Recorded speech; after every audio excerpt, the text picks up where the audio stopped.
Bueno, buenas tardes, buenas noches a todos los presentes. Vamos a comenzar con el webinario de hoy. Le voy a dar la palabra al doctor Arturo Serrano, quien va a hacer la presentación de la disertación. Buenas noches, doctor. Puede comenzar. Buenas noches, bienvenidos a todos los puntuales presentes. Seguramente se van a ir incorporando más.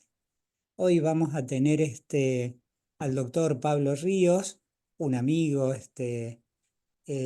oriundo de San Javier, muy costero, hijo de un papá médico, un generalista fantástico que además hacía anestesia. Y bueno, él fue generalista, ha tenido una trayectoria brillante, ha sido instructor. Después siempre le gustaba todo el tema de la salud mental, ¿no? Pero también todo el tema de la gestión.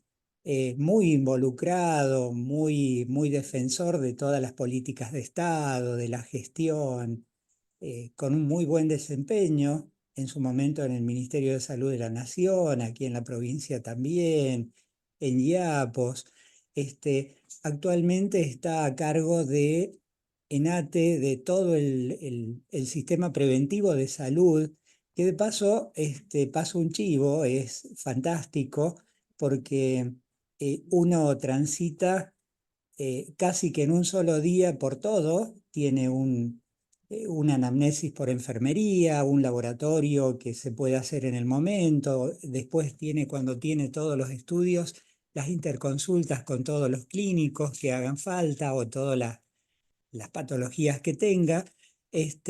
Todo eso queda cargado en la página que todos tenemos en el Estado, y es muy valorable y sobre todo no se paga un centavo, absolutamente gratis, que en esta época es algo rarísimo, pero sin embargo así es.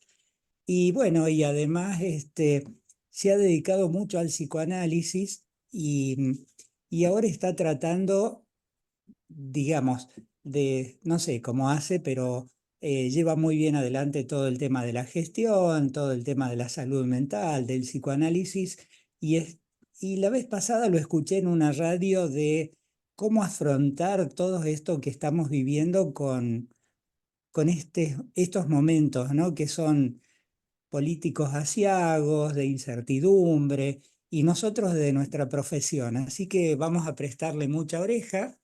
Seguramente van a haber muchas inquietudes. Después pueden hacer preguntas a través del chat o en algún momento él nos va a decir si cree que lo podemos interrumpir o las dejamos todas para el final. Así que, doctor Pablo Ríos, adelante. Bueno, gracias Arturo. La verdad, son exageradas las palabras, pero te las agradezco. Somos amigos, como vos dijiste, fuiste un gran mentor. Allá cuando recién empecé como médico, que llegué a la residencia, y mira, lo seguí siendo en esto que organizás en el colegio médico. También agradezco mucho al colegio la posibilidad. Lo que quiero plantear es una serie de ideas que no son mías, que son diferentes autores psicoanalíticos y filosóficos, como para que podamos ir pensando. Yo un poco, según, según lo estipulado en este tipo de webinarios, que es la primera vez que hago uno, tenía pensado hablar, para no aburrir tanto, 35, 40 minutos y después dar un espacio a las preguntas o a la interacción, ¿no? Para que todo redondee menos de una hora. Me parece que este, podría ser algo tolerable, que no aburra. Em, ¿qué, qué es el malestar en la cultura? Quiero empezar homenajeando un poco este libro maravilloso de Freud, que es El malestar en la cultura, que tiene casi 100 años. Dentro de 4 años va a cumplir 100 años. Y ustedes podrán decir, ¿qué tiene que ver algo que se escribió hace 100 años con lo que estamos viviendo ahora? Y van a ver que tiene mucho que ver, sobre todo la evolución de estas ideas, ¿no? Freud comienza este libro diciendo que ¿cuál es el propósito en la vida de todo ser humano? Y, y él mismo la contesta o propone una respuesta que es, dice, todo ser humano quiere ser feliz. Fundamentalmente, los seres humanos buscamos ser felices. ¿y esto qué significa, no? ¿Qué significa ser felices? Y también él dice, bueno, ser felices puede significar dos cosas. Puede ser experimentar intensas emociones o también puede ser evitar el dolor, ¿no? Ser felices puede ser evitar el dolor o experimentar intensas emociones o ambas cosas. Este, porque él también hablaba, yo creo que podemos seguir firmando esta declaración de Freud, ¿no? De que todos queremos ser felices. Él también decía que gran parte de nuestra vida psíquica, gran parte de nuestra vida psíquica está regida por el principio del placer.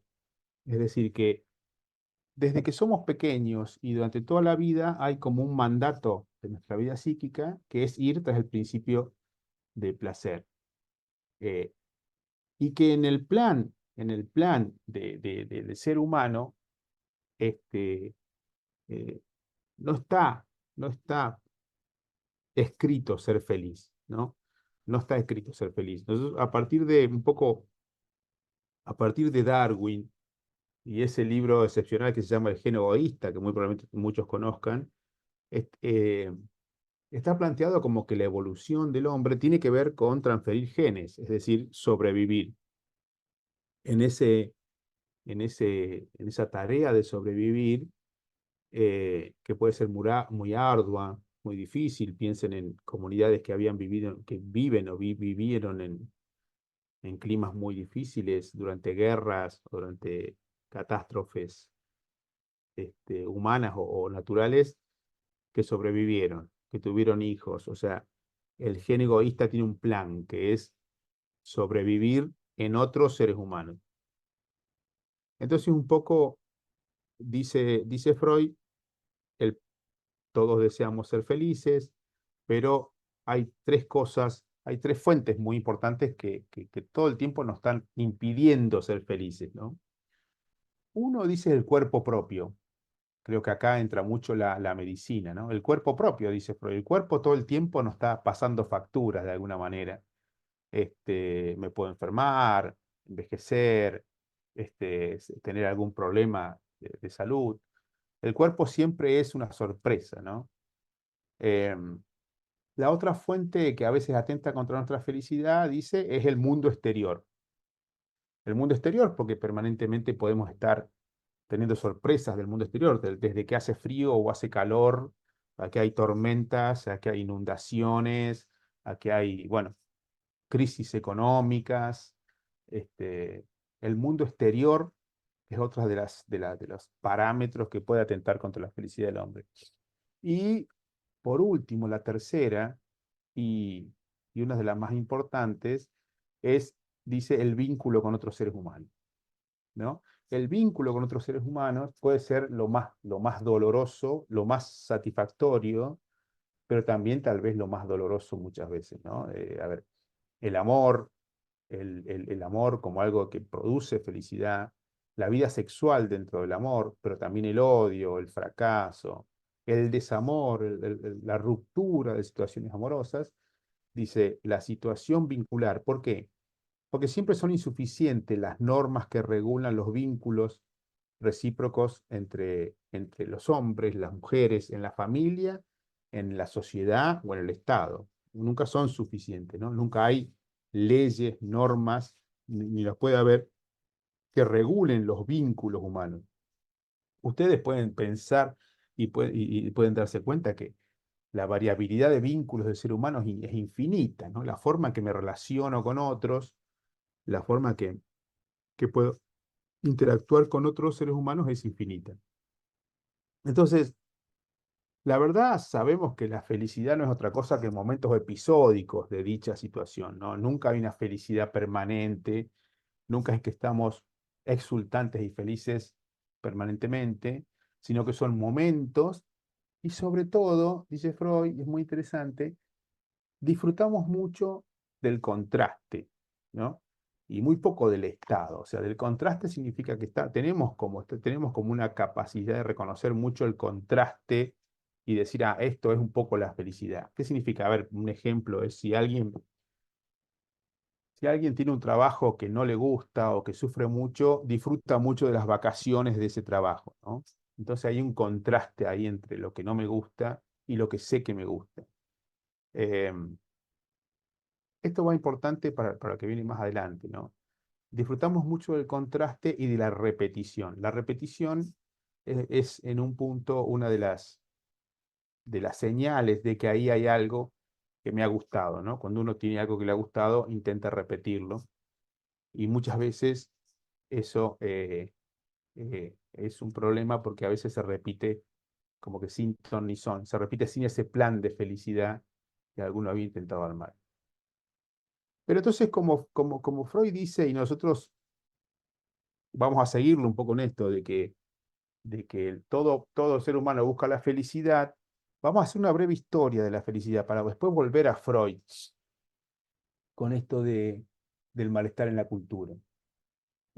Si hacemos una breve historia de la felicidad, podemos decir que los primeros signos escritos que tuvimos del ser humano, si ustedes piensan en los griegos, para los griegos la felicidad era algo muy distinto a lo que es para nosotros hoy, a lo que fue diferente.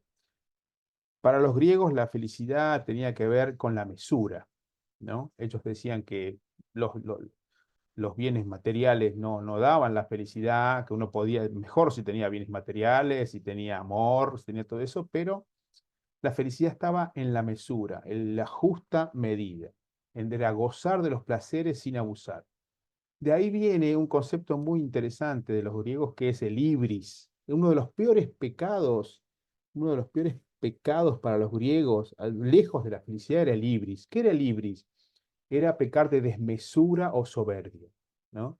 No había que ser soberbio para encontrar la felicidad, no había que ser desmesurado, ¿no?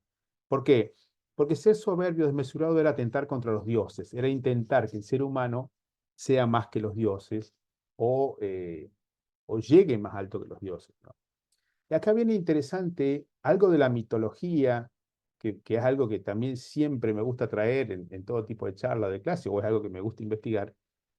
Asclepio fue el padre de la medicina, ¿no? Fue el padre mitológico de la medicina.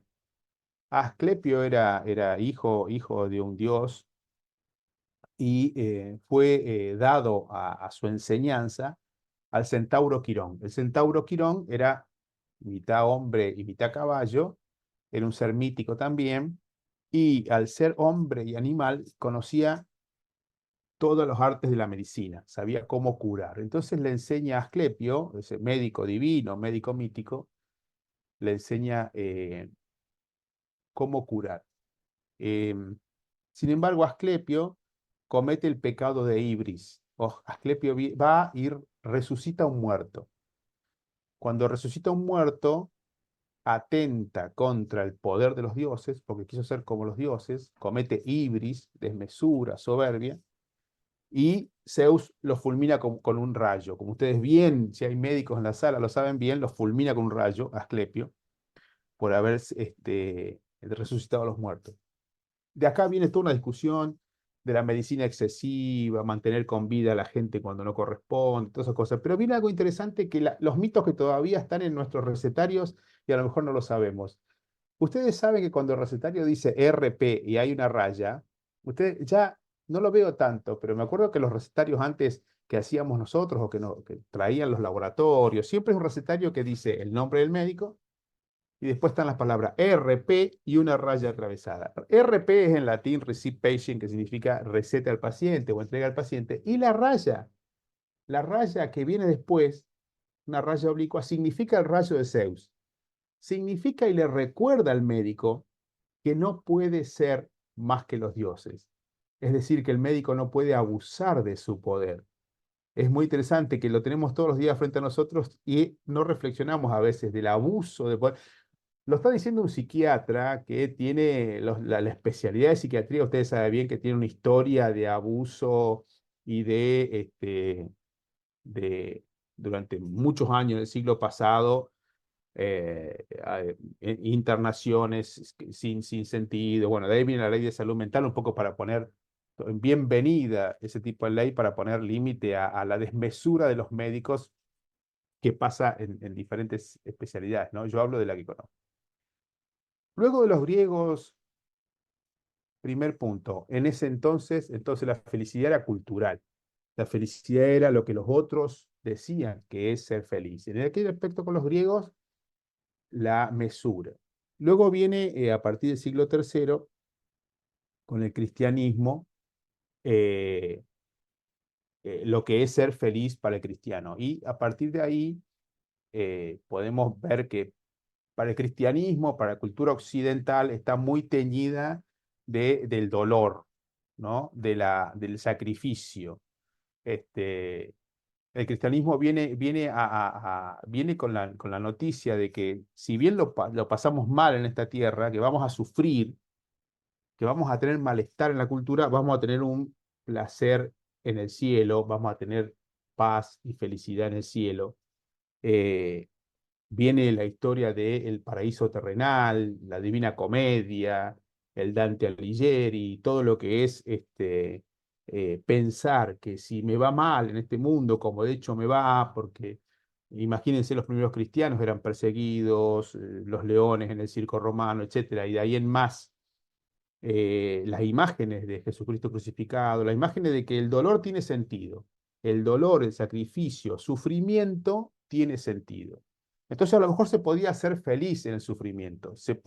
Me tocó sufrir, me da cierta felicidad porque luego voy a obtener el cielo, luego voy a obtener un, un gran premio, ¿no? Que el cielo, la vida eterna, este, durante muchos siglos fue así, fue muy fuerte. También religión. La felicidad tenía que ver con la religión entonces, ¿no? A partir del siglo XVIII viene otra vuelta, y como suele ocurrir con los fenómenos históricos, viene una vuelta de otro color totalmente opuesto, ¿no? Y ya a partir del siglo, perdón, XVII, ya es el cielo en la tierra. Ya viene eh, el imperio de la razón, el imperio de la belleza, el imperio de los cuadros, bueno, los grandes castillos, los grandes jardines. El ser humano tiene que disfrutar de la tierra, tiene que disfrutar de la cultura en la tierra, ¿no?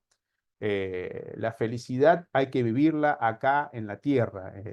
Aparece de alguna manera, estoy hablando del siglo XVII hasta el inicio, finales del siglo XVIII, aparece la razón, aparece Kant, aparece toda una serie de filósofos y de teóricos políticos también, aparece Marx, aparece Adam Smith, y de la religión, de que la religión que tiene la clave para ser feliz, la clave para ser feliz pasa a la política, ¿no? Ya es la política, piensen en Marx, en Adam Smith, en la Revolución Francesa, la caída de lo que era el rey, la reina y su relación con la religión para pasar a la democracia, para pasar al mundo más a escala humana.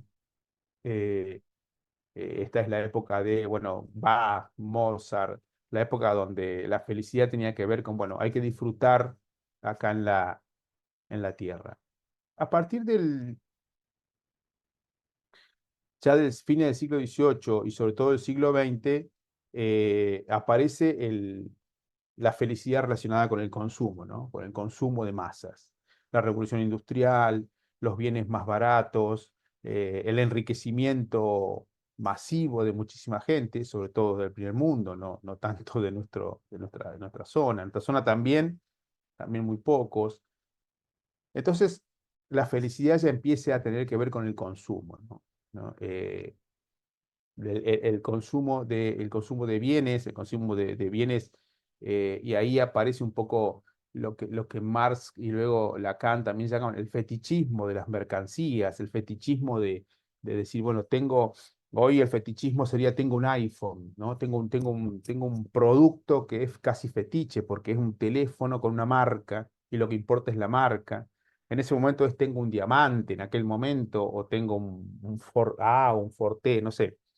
Hoy eso pasa lo mismo, ¿no? Esta mitología detrás de las marcas, detrás bueno, la manzanita mordida que es Apple, tengo algo de Apple, tengo algo que me define como alguien que puede acceder a cierta mercancía. Entonces, lo que en ese momento descubre Marx y luego refrenda Lacan es, che, hay una cuestión fetiche en eso, hay una cuestión mítica en que vos consideres que que un diamante, que es una piedra pulida, salga, bueno, el salario y la vida de varias personas que tuvieron que morir para sacarlo de una montaña, etcétera, etcétera, ¿no? Bueno, pues la felicidad ya empieza a ser algo que tiene que ver con el consumo, y muchas veces el consumo desmedido tiene que ver con el instinto de muerte, ¿no? Tiene que ver con esto de estoy consumiéndome la vida en esto de consumir cada vez más bienes, ¿no? Y por último, un poco la interpretación de este siglo, del siglo XXI, es que esa, esa misma, esa misma imperiosidad del consumo se aceleró, se multiplicó. Entonces, ya este siglo, directamente la felicidad eh, tiene que ver con el consumo, y también tiene que ver como una obligación, ¿no? Que ahora vamos a volver sobre eso. Es como que se ha impuesto la obligación de la felicidad. Quien no es feliz, algo le pasa. Puede ser que no, que tenga alguna enfermedad, que tenga algún problema, aunque no lo tenga, pero eh, sigue habiendo esto de que las personas tienen lo que se merecen, y si no es feliz, a lo mejor no se lo merece. Esto de lo que en su momento, el siglo pasado, fue la lepra, donde se armaban hospitales y se los recluía, o nadie se quería juntar con alguien que ni siquiera sea familiar de un leproso, o la tuberculosis, ni hablar de la esquizofrenia o la psicosis, la salud mental, que eran enfermedades estigmatizantes, y que en general la sociedad los restringía en lugares donde no había que verlos. De repente, hoy por hoy, los infelices, las personas que no pueden ser felices según el estándar de la sociedad, también pasan a ser como personas relegadas, como personas que en este discurso tan fuerte del liberalismo o del capitalismo de los últimos tiempos, es teniendo todo a tu disposición, ¿por qué no lográs ser feliz? Teniendo todo a tu disposición, es algo individual, depende mucho de lo individual, ¿por qué no lográs ser feliz? Entonces, esto es un poco la historia de las diferentes formas de ser felices a través de la historia, y siempre estuvo determinado por la cultura, siempre estuvo determinado. No hay una cuestión genética que diga ser feliz es siempre lo mismo. No, el concepto de ser feliz fue cambiando a lo largo del tiempo claramente, y queda demostrado previamente viendo qué era ser feliz para los griegos, para los romanos, para los católicos, y podemos entrar en muchos detalles, ¿no? Para la época este, de lo que fue el Renacimiento en la Revolución Francesa, el siglo XX y el actual siglo. Volvemos a Freud, y Freud, ¿cómo explica? Voy a ser breve porque no meterme en tanto detalle, pero en un punto dice Freud, ¿por qué no somos felices en la cultura? ¿Por qué tenemos el malestar en la cultura? Él dice porque la cultura, vamos a ver cómo la define primero. ¿Cómo define Freud la cultura? Freud dice, la cultura es todo lo que hacemos, la define muy ampliamente. Dice, la cultura es todo lo que hacemos para diferenciarnos del mundo animal, primitivo, o del primitivo humano, para proteger al ser humano frente a la naturaleza, y para regular los vínculos recíprocos entre los seres humanos. Eso es la cultura, ¿no? Lo que hacemos para vivir, vincularnos entre los seres humanos. O sea que imagínense que es bien amplio, podríamos decir que todo lo que hacemos en la vida, en sociedad, es cultura. Entonces, dice, ¿por qué surge esto? ¿Por qué tuvimos que crear, si se quiere, la cultura? Dice, fundamentalmente porque tenemos instintos que no nos favorecen para los vínculos. Podemos llegar a ser muy violentos, podemos llegar a considerar al otro como un objeto, es decir, piensen solamente en la esclavitud. En la esclavitud, que tiene que ver también con el capitalismo, uno podía considerar a otro ser humano una propiedad. Podría decir, yo tengo esclavos, ¿no? Eh, Piensen en las guerras. Eh, Freud, Freud perdió dos hermanas en manos de los nazis. Ellos eran judíos, familia judía, él pudo salir, pero 2 hermanas no, un hijo fue a la guerra. Entonces vivía en un mundo donde eh, él dice el, el argumento del catolicismo, ama a otro como a ti mismo, dice, es incumplible.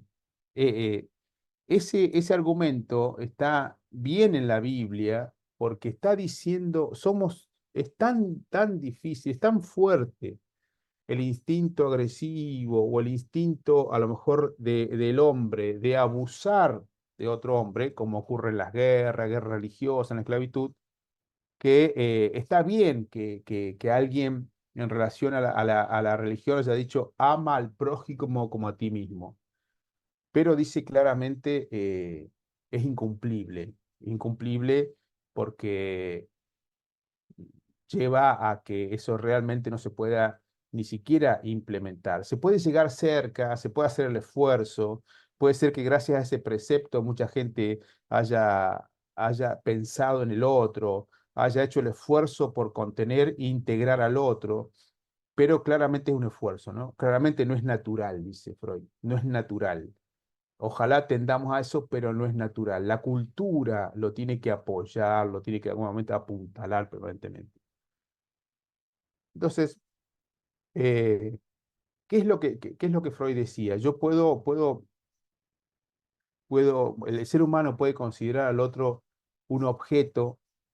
En ese aspecto no se vincula como de un ser humano a otro ser humano, sino que se vincula como podría ser en la esclavitud, como podría ser en alguien que no le paga adecuadamente a sus empleados, o alguien que usa al otro como un objeto sexual, o alguien que usa al otro como un objeto. No está vinculándose con otro sujeto.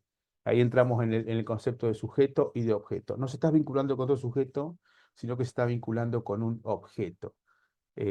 Eso deshumaniza al otro. El otro no se siente humanizado si es tratado como un objeto, ¿no? Entonces, Freud ahí dice, qué es lo peor? ¿Qué es lo malo para el ser humano? Lo malo, el mal para el ser humano, lo malo para el ser humano, lo peor es no ser amado. El ser humano, lo peor que puede sufrir es no ser amado. ¿Por qué? ¿De dónde viene eso? Viene que no tenemos un código genético que nos dice qué está bien y qué está mal, ahí estaría todo solucionado. Lo aprendemos de chiquito, lo aprendemos de bebé. ¿Qué es lo que se aprende? ¿Qué es lo que se aprende? Que el peor sentimiento es sentirse no amado. ¿Por quién? Por los padres, fundamentalmente, o por la gente que me tiene que cuidar. Si no me aman, me abandonan. Si no me aman, no me miran, no me soportan, no me apoyan. Si no me siento amado, no puedo sentir que las cosas que yo tengo y que soy son buenas.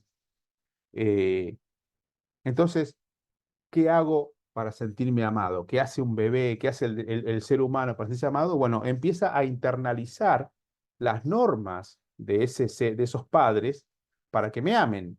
Es decir, bueno, a ver, ¿qué es lo que tengo que hacer para que mis padres me amen? Ustedes saben, el chico que el padre le dice, bueno, no me gusta esto, y el niño empieza a decir, bueno, para que me amen, no tengo que hacer esto, aquello otro. Eh, Sin embargo, eso, dice Freud, nunca es tan directo y siempre hay una ambivalencia. Eh, esa ambivalencia de amor-odio que tengo hasta con la que tiene el ser humano, hasta que las personas que más aman, con el padre, con la madre, con los hermanos, con la esposa, con el esposo, con los hijos, esa ambivalencia produce culpa, ¿no? Y esa culpa es lo que eh, necesita de alguna manera ser espiada, lo digo espiada con X, ser de alguna manera desarrollada o tener no digo castigo se ocurrirá, sino tener sus normas que eh, la regulen.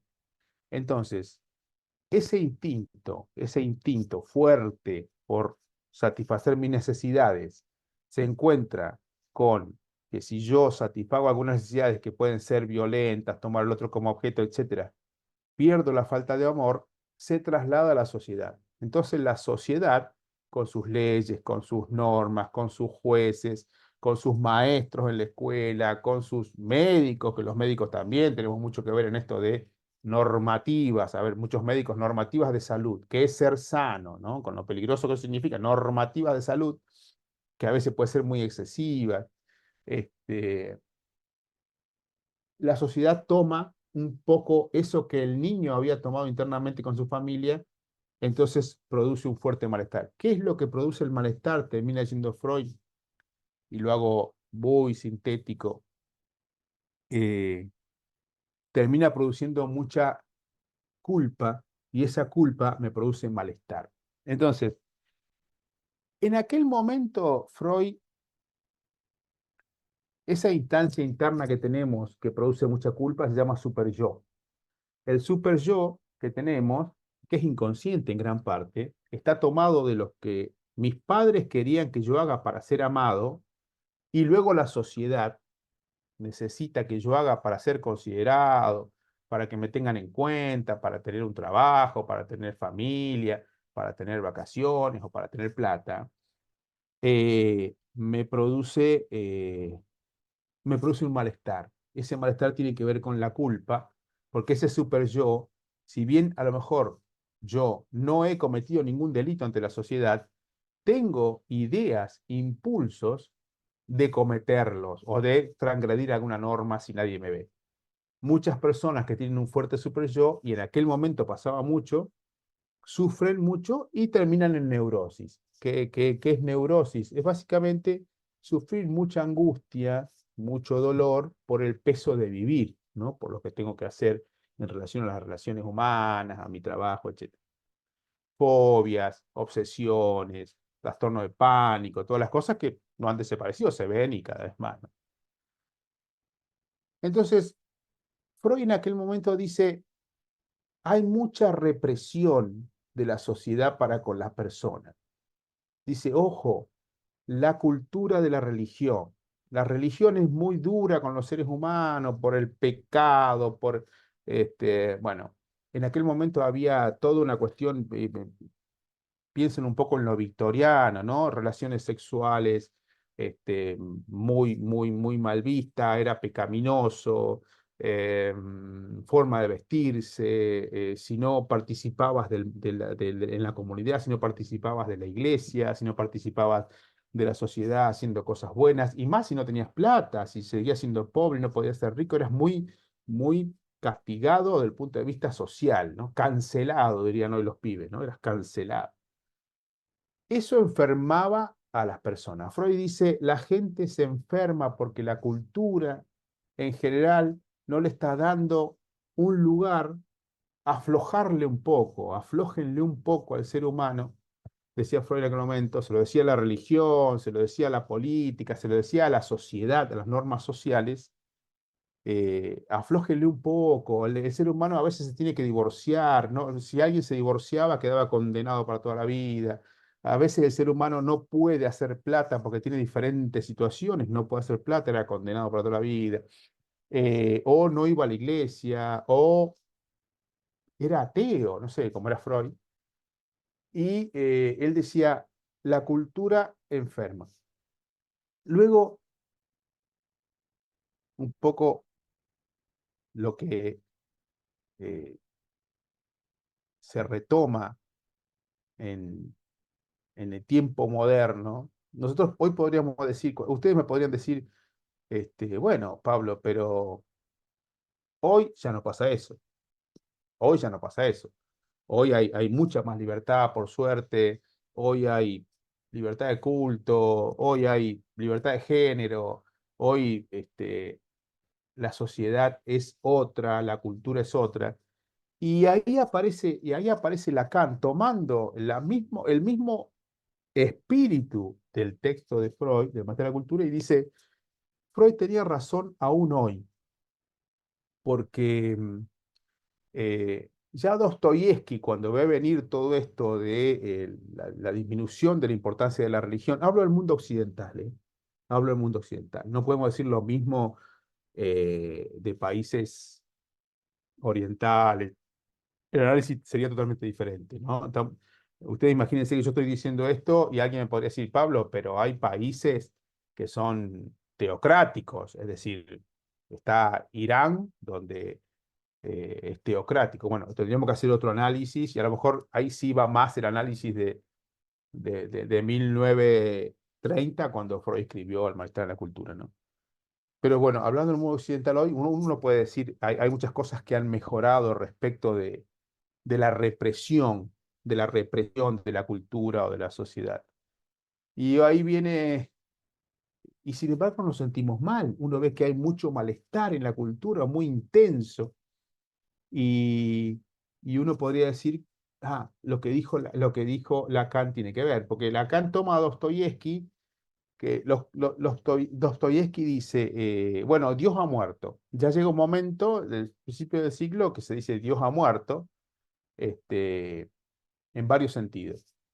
Y entonces Dostoyevsky dice, bueno, Dios ha muerto, todo está permitido. Entonces, si Dios ha muerto, todo está permitido. En esto de que había un Dios que me ponía muchas leyes y no me permitía nada, y ahora está todo permitido. Y Lacan toma eso y dice, no es así.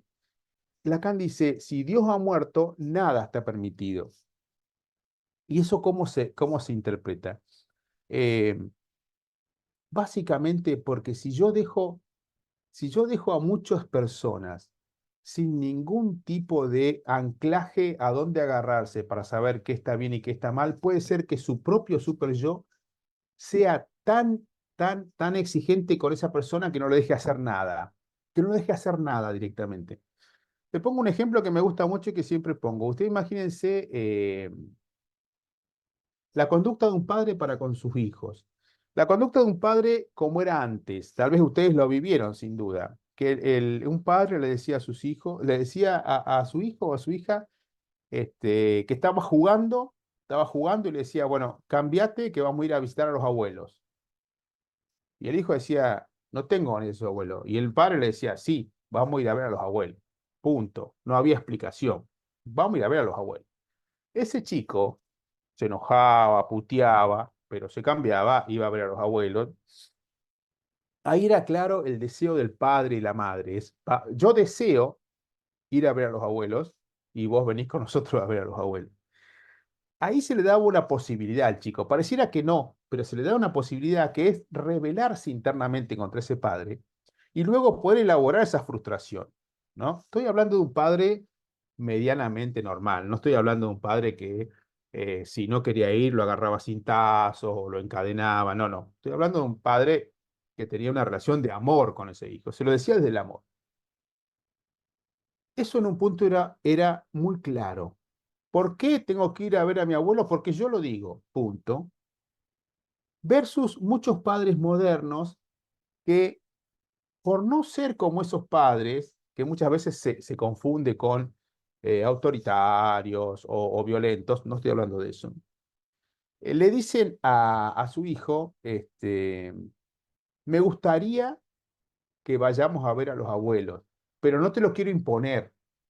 Me gustaría que vayamos a ver a los abuelos. No, dice el chico, está jugando con la Play o está jugando con el celular y dice, no, no quiero ir a ver a los abuelos.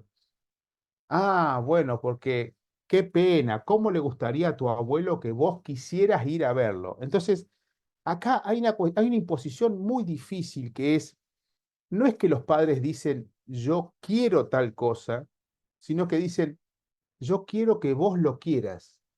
Y es muy difícil para el chico eso, produce mucha ansiedad porque el chico no tiene deseo a lo mejor de ir a ver a sus abuelos. Estoy hablando a lo mejor un abuelo que ve una vez por año o cada 6 meses, no hablo de los abuelos que establecen una relación con sus nietos.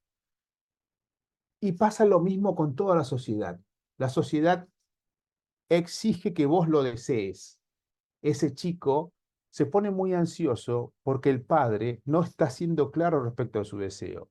Te dice, a mí me gustaría que a vos te gustara ir a ver a tus abuelos. Está poniendo en el chico que nazca un deseo que claramente no ha sido cultivado, que claramente no ha sido desarrollado. Eso pasa en general, eso es lo que está mirando un poco Lacan cuando dice, si Dios no existe, nada está permitido, ¿no? Si Dios no existe, nada está permitido. ¿Por qué? porque estamos dejando estamos creyendo el mito del individualismo, estamos creyendo el mito de que la felicidad solamente se puede lograr individualmente. No hay otra forma de lograr que sea individualmente. Ese mito de que la felicidad solo puede ser lograda individualmente es el germen del malestar.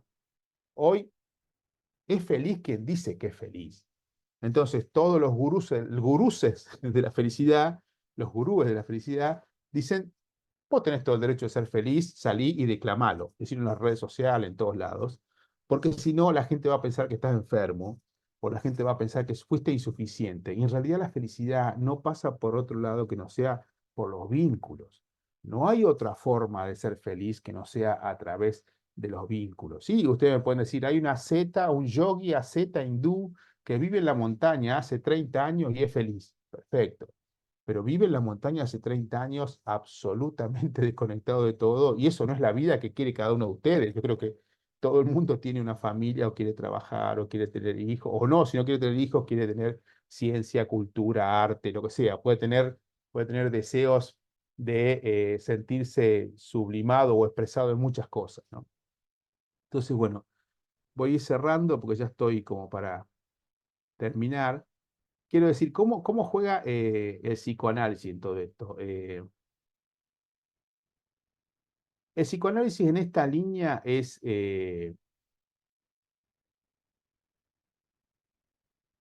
la ciencia, o es el mecanismo terapéutico de que si hoy nos bombardean de todos lados, de que el imperativo es gozar. No, nos bombardean de que el imperativo es gozar. Lo peor que le puede pasar a una persona en el mundo de hoy es que sienta que no puede gozar, ¿no? Sienta que no puede ser feliz. Entonces, hoy los individuos, a diferencia de la época de Freud, hoy los individuos no se sienten culpables por violar alguna prohibición moral practicando placeres ilícitos, sino que se sienten culpables por no ser capaces de gozar. Es decir, hoy la infelicidad es no poder gozar de esos bienes. Entonces, en este contexto, el psicoanálisis es el único discurso que autoriza a no gozar. Es decir, que autoriza a que si usted no es feliz con el imperativo que la sociedad le está imponiendo, usted puede buscar otros, ¿no? Porque si no, pareciera ser que, se los pongo en términos concretos, si uno no viaja, si uno no tiene hermosas fotos en Facebook o en Instagram o en TikTok, parece que no está gozando. Y la culpa hoy se produce por sentir que no se está gozando. Es mucho más solapado y mucho más intenso de lo franco que era Freud cuando decía: a vos lo que no te está dejando gozar es tu crianza religiosa, afloja un poco porque con eso no pasa nada. O sea, podés desarrollar tu sexualidad aunque seas homosexual, decía Freud, aunque tengas diferentes formas de gozar tu sexualidad. Hoy, hoy es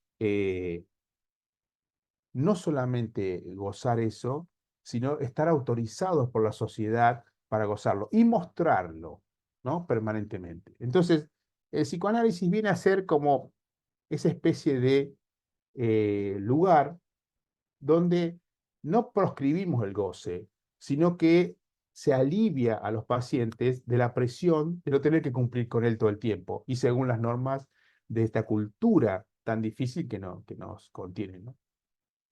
Bueno, yo propongo ahora, si quieren, una serie de preguntas, debates, pueden resistirme, pueden estar totalmente en contra de lo que dije, pero bueno, es solamente algunas ideas tiradas en un espacio que supuesto son bienvenidos.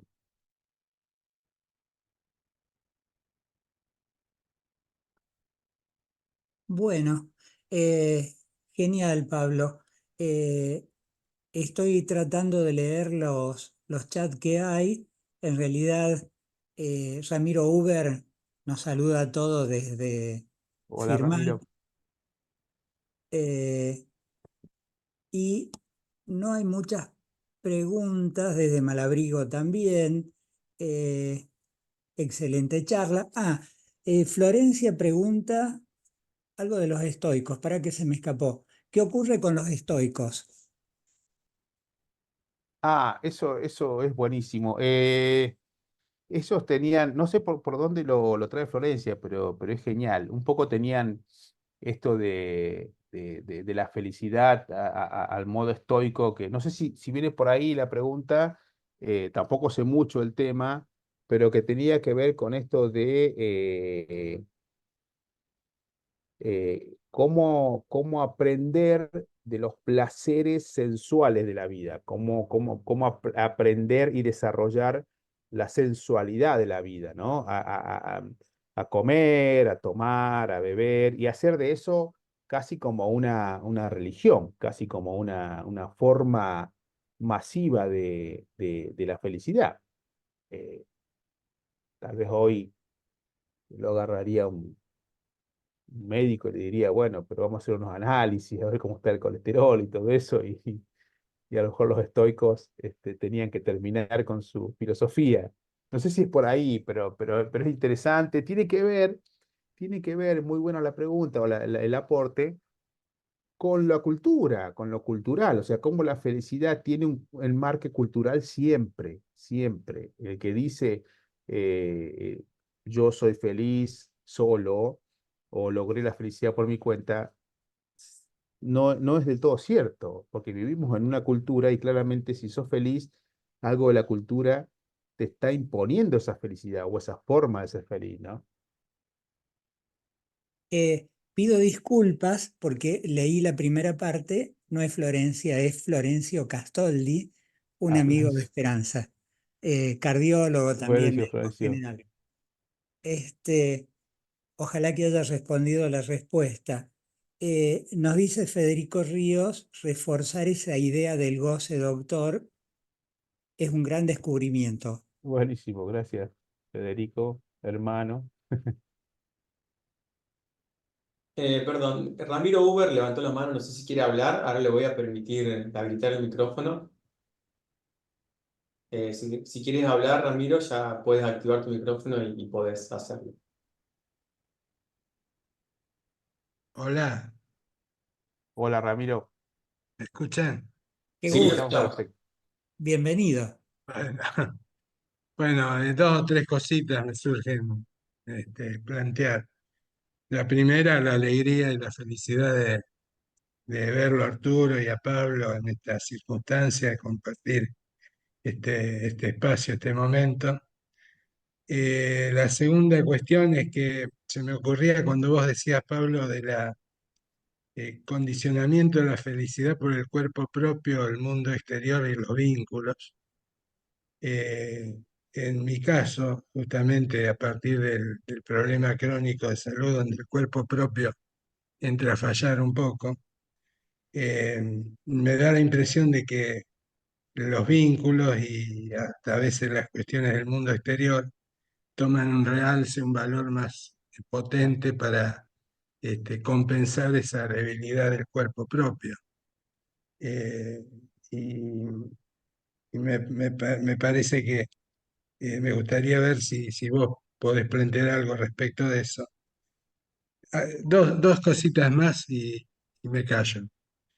Lo otro es cuando vos hablas del consumo de actual, de la compulsión a consumir bienes, me vino a la memoria el planteo de Pepe Mujica cuando dice que uno lo que consume es el tiempo para obtener el dinero para comprar esas cosas. Y lo que no puede comprar es tiempo, o sea que es tiempo que le quitas a los vínculos, a la familia, a los hijos. Y por último, si tenés alguna este, idea para compartir respecto del momento actual, ya no desde lo individual, sino desde lo colectivo, desde la sociedad actual argentina, esto de la batalla cultural que se empieza a dar a partir del planteo de Milei, concretamente y esto de la no solidaridad versus la solidaridad, la competencia versus la colaboración, si hay algo para reflexionar juntos en esto. Ah, Ramiro, buenísimo, buenísimo lo que aportás. Respecto a lo primero que dijiste, estoy totalmente de acuerdo con vos y es así, digamos, los vínculos sanos, de calidad, son fundamentales cuando hay, como dijimos, ¿no? Vos me estás diciendo hay un déficit del parte del cuerpo propio con una enfermedad crónica y ahí claramente los vínculos son, a ver, son parte de la salud, coincido totalmente y es claro como vos lo dijiste. Eh, voy a la tercera también, lo segundo vos lo dejaste muy bien claro y me parece que la gente lo va a poder disfrutar, lo va a poder entender. Yo lo que digo de lo último que planteas es muy interesante. Yo no tengo respuestas por eso. Me llamó mucho la atención que en un texto de 100 años de Freud habla de los libertarios. Se habla de los libertarios, ¿no? Y dice Freud algo que lo podemos volver a traer ahora, en esto que vos planteás. Dice Freud, hay dos tipos de libertarios. Están los libertarios positivos, dice que son en aquel momento y ahora todavía son los libertarios que hacen un valor de la libertad para el ser humano y entonces, por ejemplo, combaten el esclavismo, combaten la esclavitud. Claramente esos son libertarios, porque combaten la esclavitud, combaten cualquier tipo de abuso de un ser humano por otro ser humano. Son libertarios porque están queriendo la libertad de personas que no la tienen. Y están los libertarios negativos, decía Freud, que son los que en el discurso de la libertad van contra liberarse de la cultura, directamente hacer estallar la cultura, porque esos libertarios negativos o falsos libertarios dicen, la cultura en la que vivo no me sirve a nivel individual, porque no me está dando las cosas que necesito, la tengo que hacer estallar. Entonces voy contra esa cultura. Me parece que es un poco lo que está pasando también, ¿no? Que decir, bueno, porque yo leía eso es muy similar a que se vayan todos, ¿no? Yo soy libertario, que se vayan todos, que no quede nadie, porque estas reglas no me... A ver, no, quiero libertad absoluta. En ese sentido, yo creo que habría un hilito para empezar a tirar de ahí para decir, bueno, ¿qué significa libertad? ¿Qué estás atacando detrás del discurso de la libertad? ¿Qué estás minando con el artículo, con lo de la libertad, ¿no? Digo, se me ocurrió mientras vos lo planteabas, pero un temazo.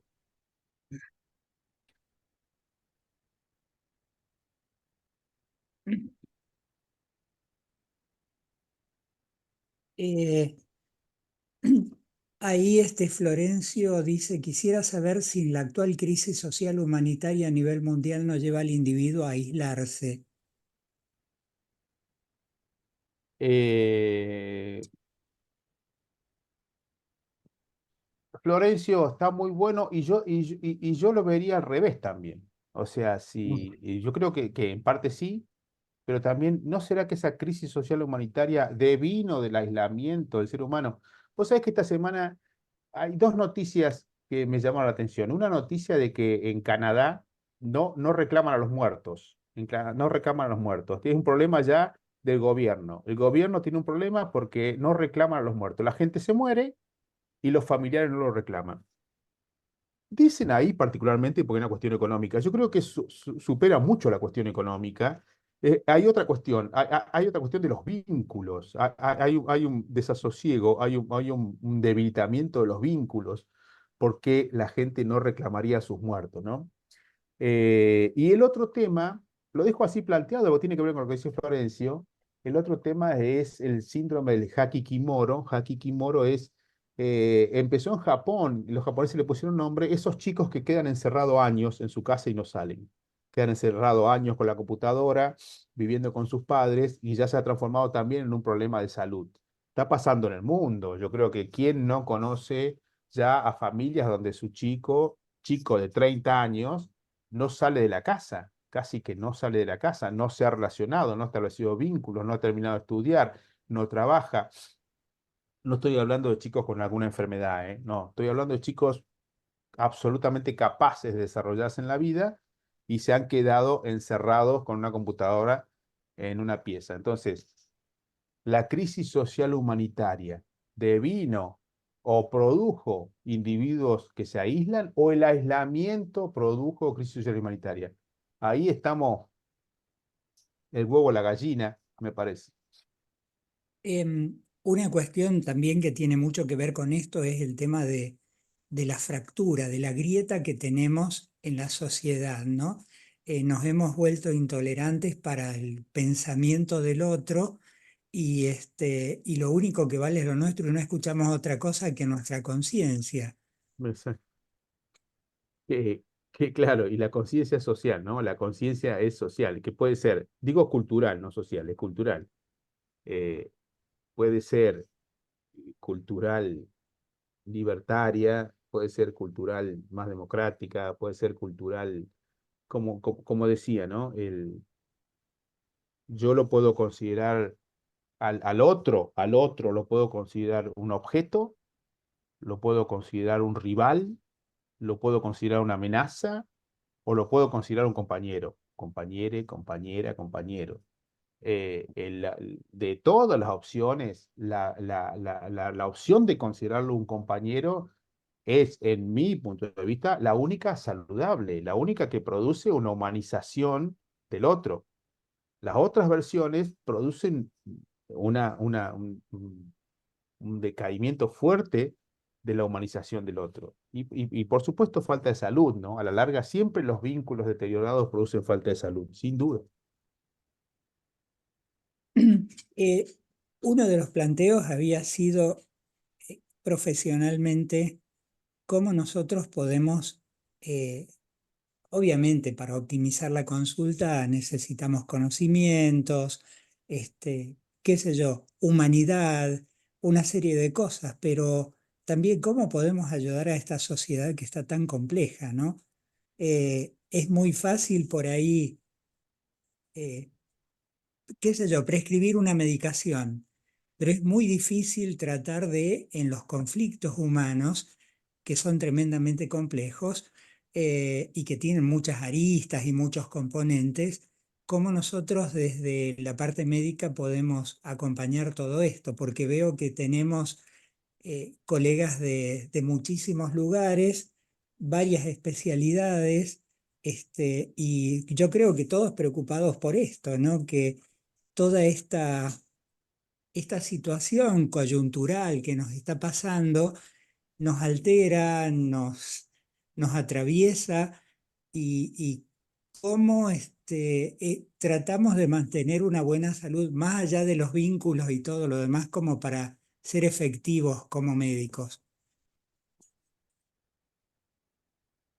Sí, interesantísimo. Yo no, no, no. Yo lo que pensaba mientras vos mientras vos hablabas, mira, pensaba que muchas veces como médico, vos como generalista, como clínico, el psiquiatra, cualquier médico, cualquier especialidad, muchas veces los pacientes nos vienen a traer una consulta sobre los vínculos. No, no es sobre lo corporal. Nos traen una consulta sobre los vínculos. A ver, quiere saber qué opina el médico. No, no lo dice así, no lo dice así, pero a lo mejor viene en el frente hay un síntoma, pero detrás hay una pregunta, ¿no? Sobre los vínculos, sobre el marido, sobre el hijo. Yo creo que todos los médicos que están acá o cualquiera se identifica con eso, el paciente que viene y le cuenta o le pide consejos sobre qué hacer con su hijo, qué hacer con su marido, le está haciendo consultas sobre los vínculos.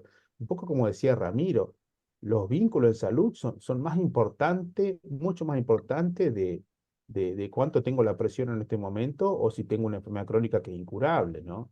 Eh,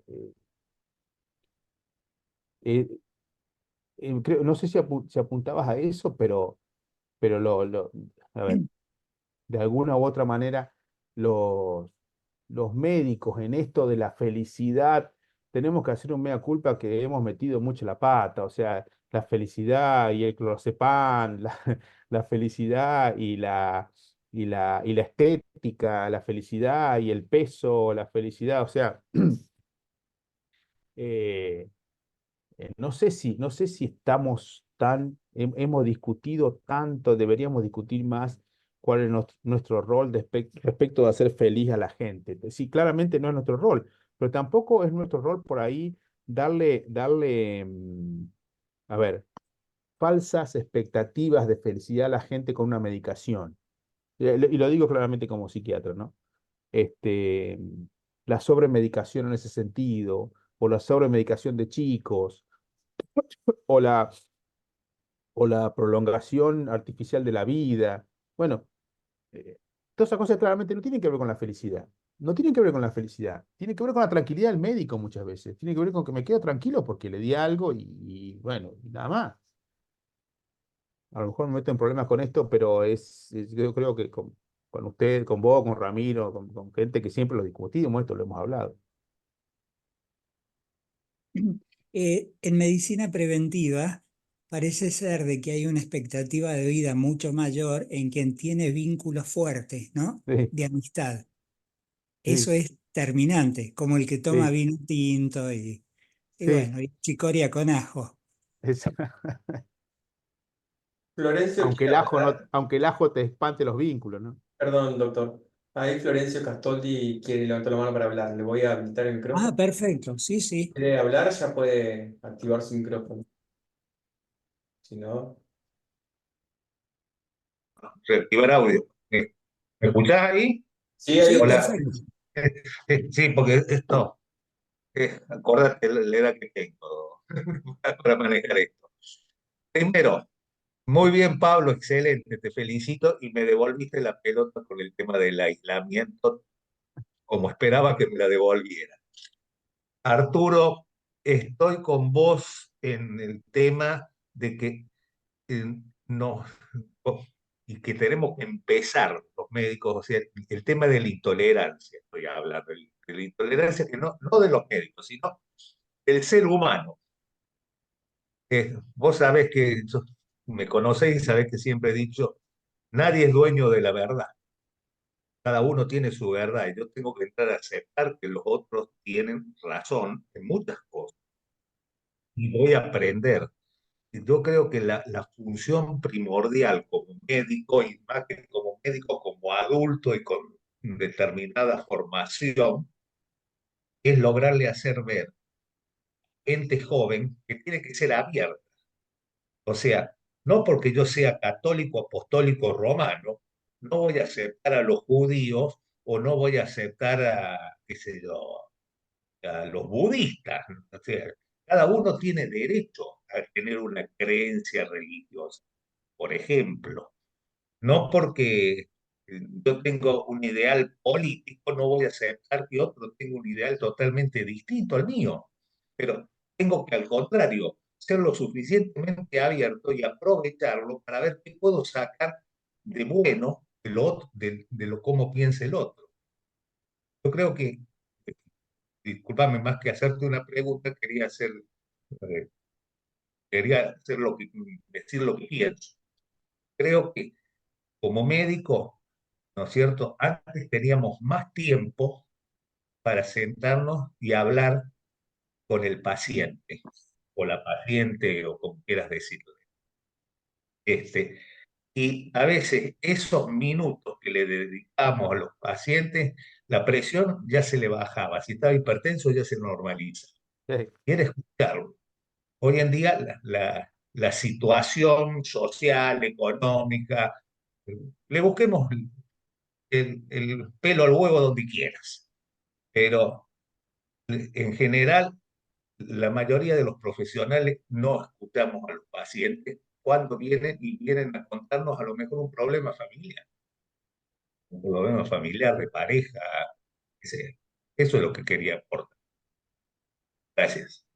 claro, excelente, Florencio. Y es que ahí, mientras te escuchaba, pensaba, ¿y no será que los médicos también caímos en ese debilitamiento de los vínculos y lo sufrimos con los pacientes, ¿no? Que nos está costando establecer vínculos reales con los pacientes también, más allá de... eh, yo a mis alumnos los mando a ver Doctor House. Vean un par de capítulos de Doctor House. Y después les pregunto, ¿qué vieron? Y dicen, bueno, tal cosa, tal cosa. Doctor House no habla con los pacientes. Es una ficción, todo lo que quieran, pero es una ficción súper exitosa que tiene algo de anclaje en lo real. No habla con los pacientes. Es todo tecnología médica. Hay que descubrir todo tecnología médica. Y hay un libro muy interesante de un filósofo que se basa en Doctor House que dice, todos mienten. Doctor House dice que el paciente siempre está mintiendo. Entonces, si no lo descubrimos en una tomografía computada, en una resonancia o en una genialidad diagnóstica, este, no soy buen médico. Y no habla directamente, no se relaciona con los pacientes. Entonces, a lo mejor hay médicos que se han creído eso, que se han creído que el vínculo no hay que desarrollarlo, que solamente tengo que vincularme a través de la tecnología. La tecnología también es la medicación, ¿eh? Bueno, nada, esto me surgió, Florencio, mientras te escuchaba. Me parece que, bueno, da para muchísimo. Yo no. Sí, realmente da para mucho. Hay felicitaciones de un montón de gente que te No, muchas gracias. agradecen, excelente Muchas charla, gracias. muy buena charla, de José Luis López, Lopecitos de allá de Malabrigo, Ramiro, en fin, todos están, Mariela Perezón, eh, Claro. así que ha sido realmente muy lindo. Yo creo, aquí hay otro comentario de Ramiro Uber, lo contrario a Doctor House se puede ver en otra serie que se llama New Ah, ok. Amsterdam. Bueno, buen dato, Ramiro. Vamos a ver. Eh, Perdón por vanagloriarme, pero la película que me filmaron de salud rural Mm. recibió un piropo de una psicóloga social de Buenos Aires, este, que me dijo que yo era anti-house. Ah, Claro, es un buen Y piropo. es el mejor piropo que me Es han el dado en mejor la vida. piropo que le pueden dar a un médico generalista. No, sí, sí, sí, sí, realmente. Así que Bueno, esto da para más, así que seguramente lo vamos a repetir, vamos a buscar alguna otra cosa convocante y si te parece, Pablo, será un en placer. un tiempito lo podemos hacer. Eh, los médicos también somos seres humanos y con toda la falencia, nos dice Florencio. Pablo Nieva nos agradece, muy buena charla, saludos. Gracias, Pablo. Bueno, ya Bueno, siendo un poco más pasado del tiempo que teníamos estipulado, muchas gracias Pablo por tu generosidad, por habernos aportado, abrirnos la cabeza, ¿no? Porque de eso se trata. Esto va a quedar alojado en la página, seguramente algunos van a tener comentarios o preguntas que te la vamos a enviar al correo. Y bueno, y después seguiremos con una serie de esto. Y gracias a todos los asistentes, gracias a Darío por haber estado del otro lado ahí coordinando todo. Y bueno, muy buenas noches para todos. buenas noches, gracias. Buenas noches para Amigos, un todos. abrazo. Hasta luego. Chao, chao.